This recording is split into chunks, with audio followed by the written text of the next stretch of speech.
Hello, hi, welcome. The show's name is Politics.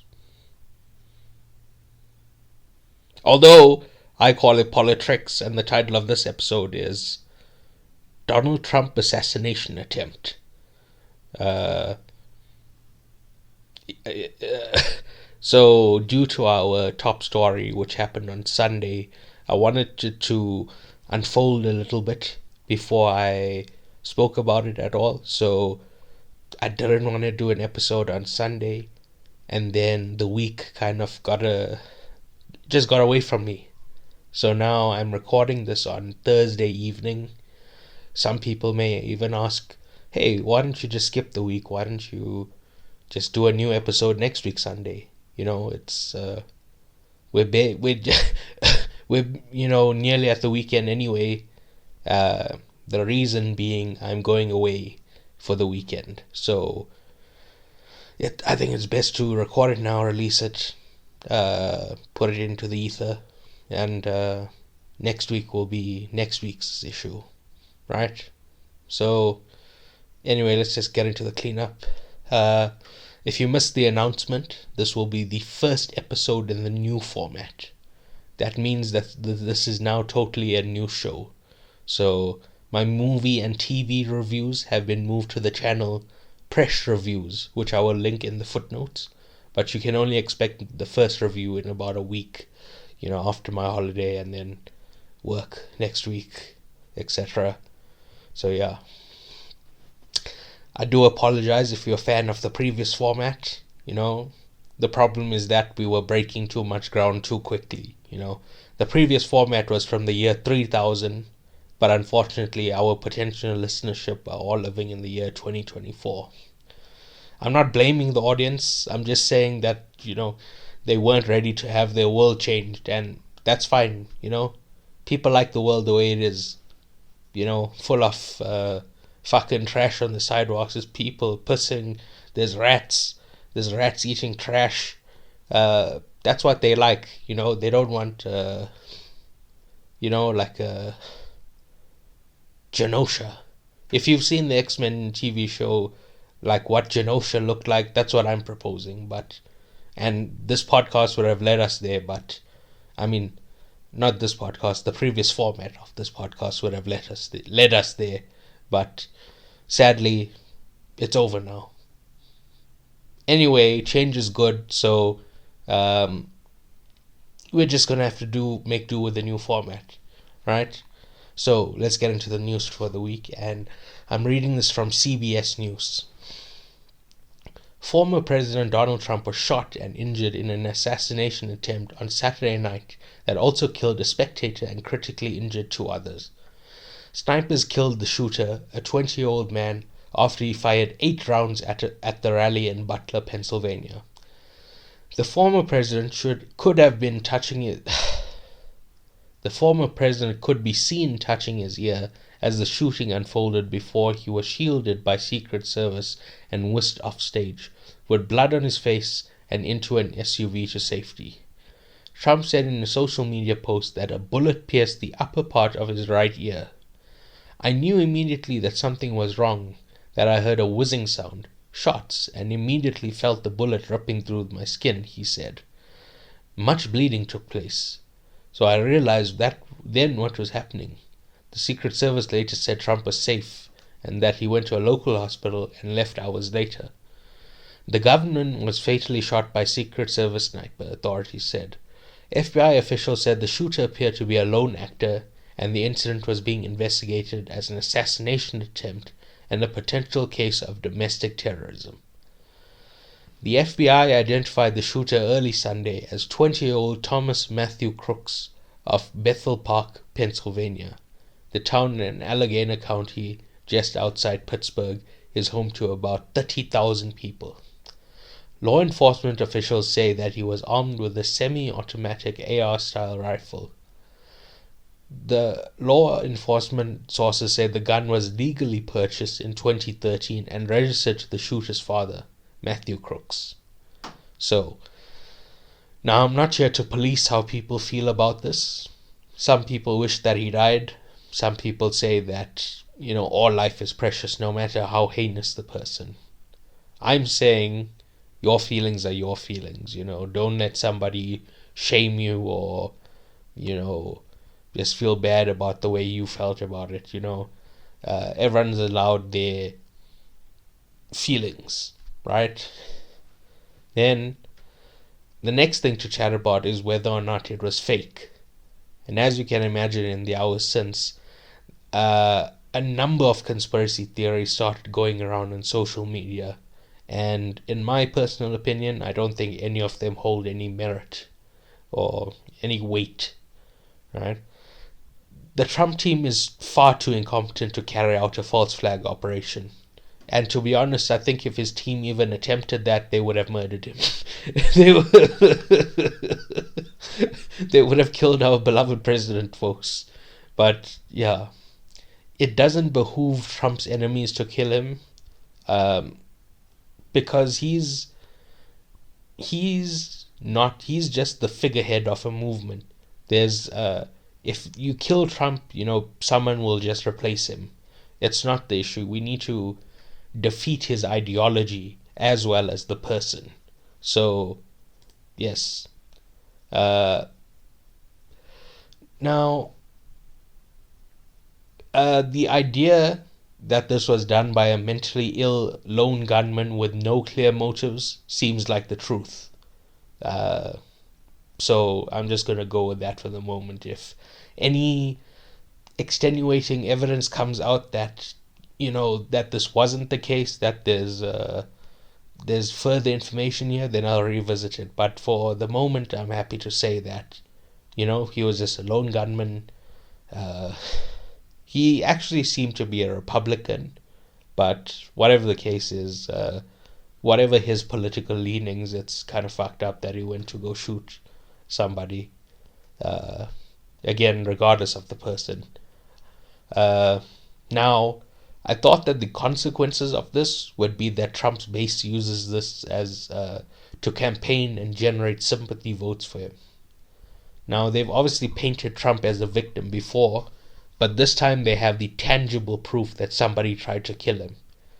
But I've sat on this for a few days now. Like I said, this happened on Sunday, and today is Thursday night, right? And all the polls have not moved.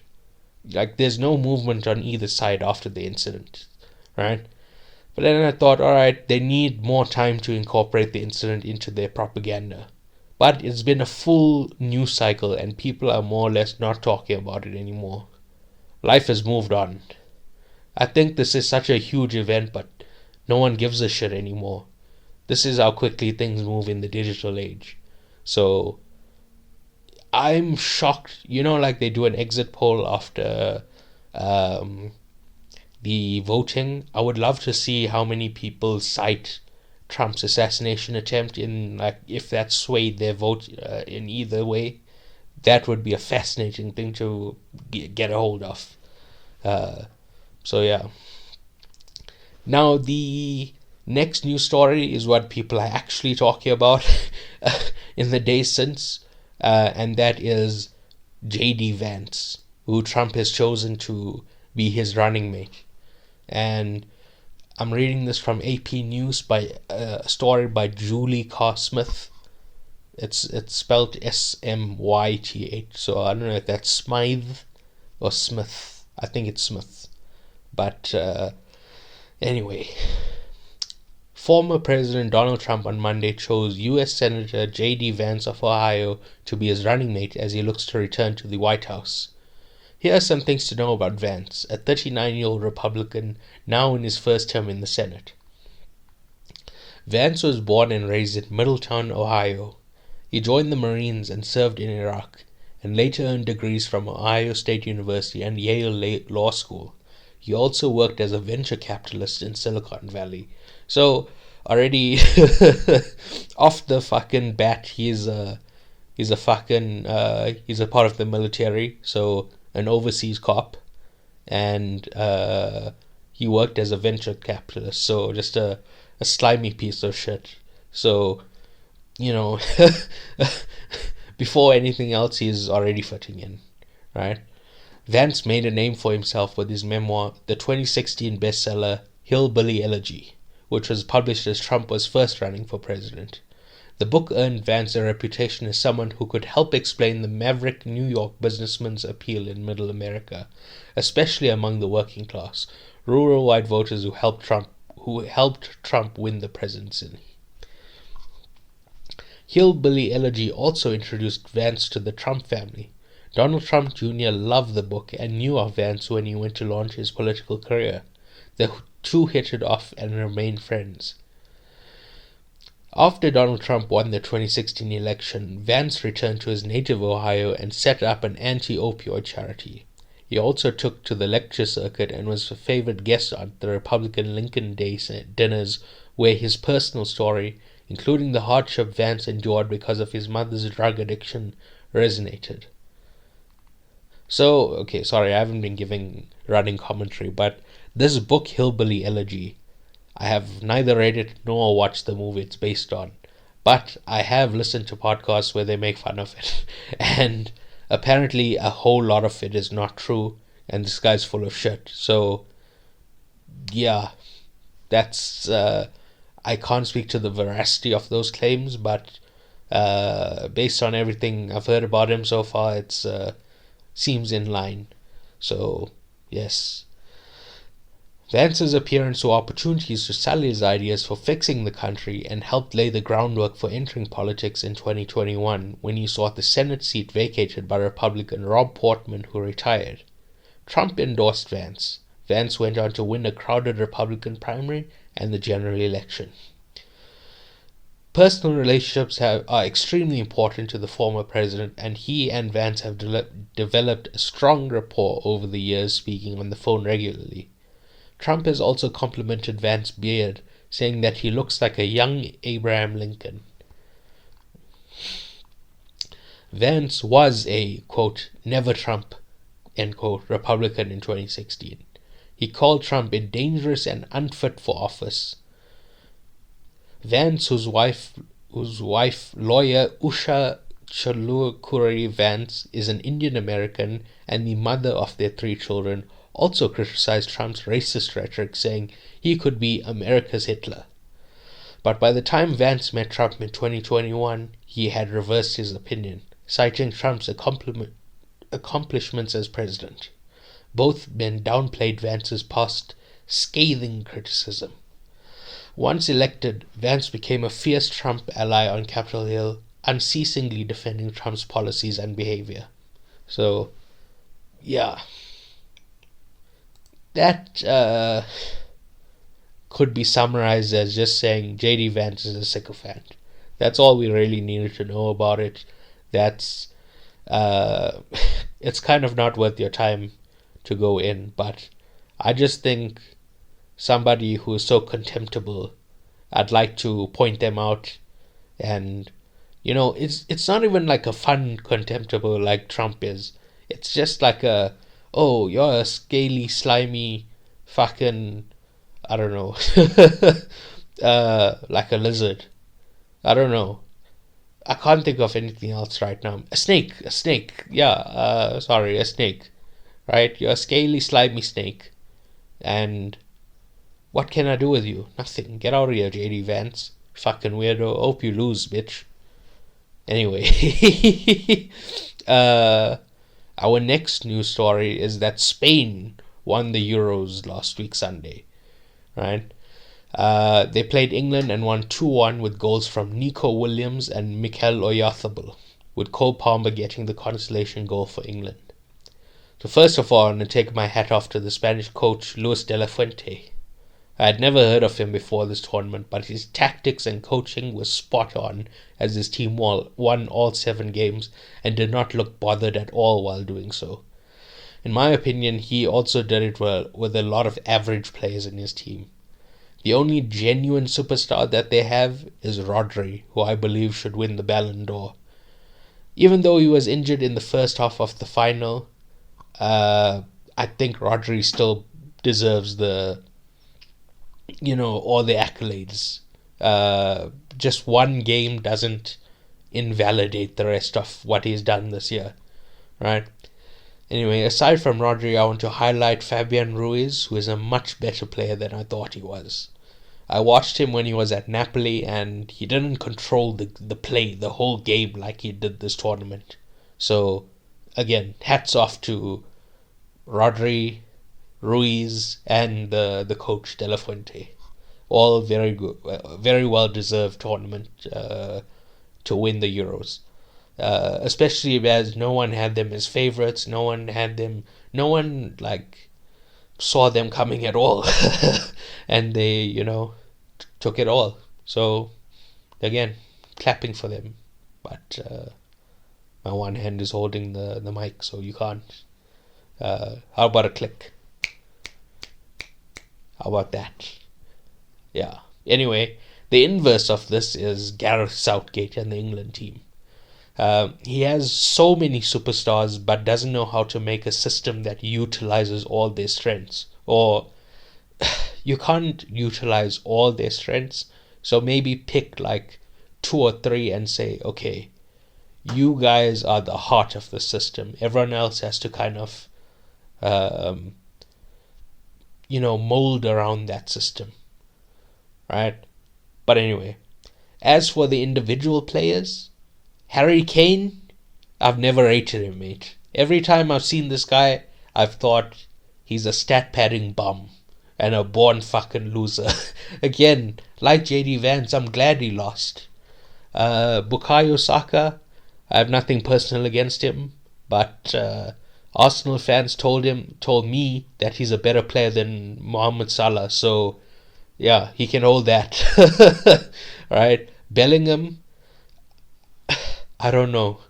He has like main character syndrome, as if though like he has that same thing that like Ronaldo had, right? And I don't rate it at all. Not that I don't rate him as a player, I just don't rate that attitude, right? And again, I'm glad he lost, and it would be a disgrace if he won the Ballon d'Or, even though he looks like he's in prime position to do so. It's a damn shame because he didn't turn up in the big games for Madrid as well. Like after the round of 16, he did fuck all. So yeah. Now, here's my main point. If you take nothing else away from this entire episode, please say, forget the Trump stuff, forget JD Vance, forget everything fucking else, right? Take this away. All the pundits, especially Gary Neville, you sack of fucking shit, right, told me that Trent Alexander-Arnold, A, can't defend, and B, that he would be a liability if he played. And that's why we have to have the Rock Kyle Walker play. Because Kyle Walker, he won't let a gosh damn thing happen. He's the best defender in the world, Kyle Walker. And what happens? Both the goals England concede come from their right, with Walker doing something totally brainless on both occasions. You couldn't write it more perfectly. It's a chef's kiss. Fuck Kyle Walker, fuck Gareth Southgate. Now, here's the actual thing. I don't want Trent to play for England because it's like whenever our players go off on international duty, they get injured, and then we have to bear the brunt of that. So I really hate it when our players go and play for their national countries. But on a personal level, I'm sure Trent wants to play for England, and I'm very sympathetic towards that. So yeah, but maybe I've undercut my point there. But anyway, last news story of the week is that Argentina won the Copa America, and I did not watch a single match of that because all the matches are from 2 o'clock in the morning, 3 o'clock, 4 o'clock.